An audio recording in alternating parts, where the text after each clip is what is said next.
Assalamualaikum warahmatullahi wabarakatuh. Perkenalkan, nama saya Rizka Cynthia dari kelas RA3. Di sini saya akan memberikan penjelasan singkat tentang karakteristik siswa di sekolah dasar. Ada beberapa karakteristik anak di usia sekolah dasar yang perlu kita ketahui sebagai calon pendidik agar lebih mengetahui keadaan peserta didik khususnya di tingkat sekolah dasar.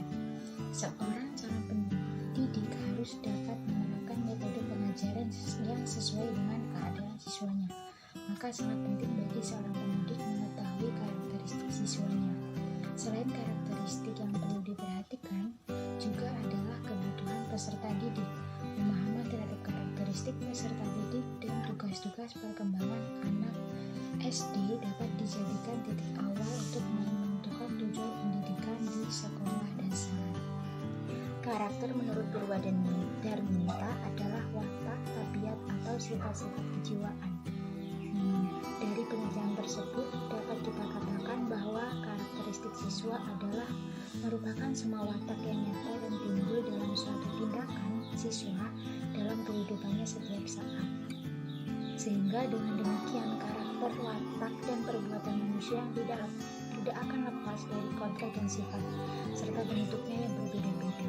Maka tidak heran jika bentuk dan karakter siswa juga berbeda-beda. Ada 4 bentuk-bentuk karakteristik siswa di sekolah dasar. Yang pertama yaitu senang bermain. Karakteristik ini menuntut calon pendidik sekolah dasar untuk melaksanakan kegiatan pendidikan yang bermuatan permainan. Calon pendidik seyogyanya merancang model pembelajaran yang memungkinkan adanya unsur permainan di dalamnya. Calon pendidik juga hendaknya mengembangkan model pengajaran yang serius tapi santai.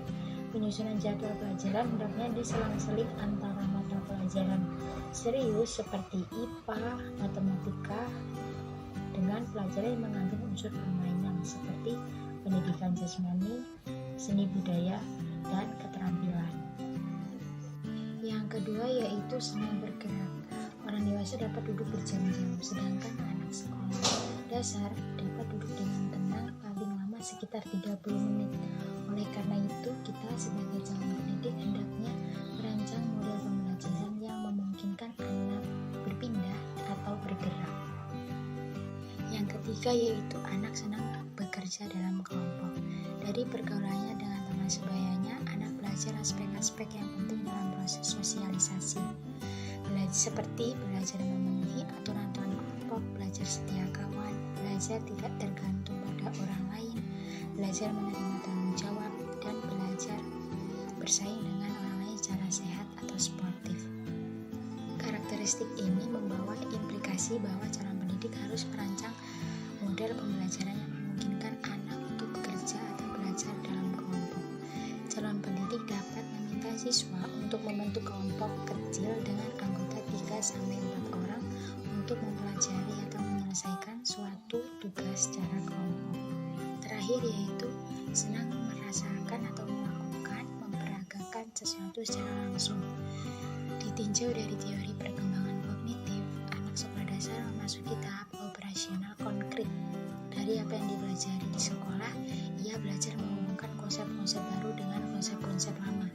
Berdasar pengalaman ini, siswa membentuk konsep-konsep tentang angka, ruang, waktu, fungsi-fungsi badan, jenis kelamin, moral, dan sebagainya.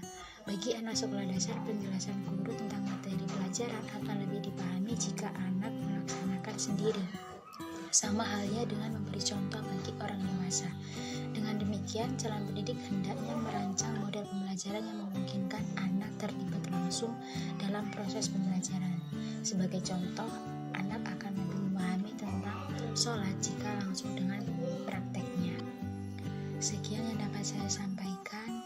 Saya mohon maaf apabila ada salah-salah kata dalam menjelaskan materi tersebut. Saya akhiri. Wassalamualaikum warahmatullahi wabarakatuh.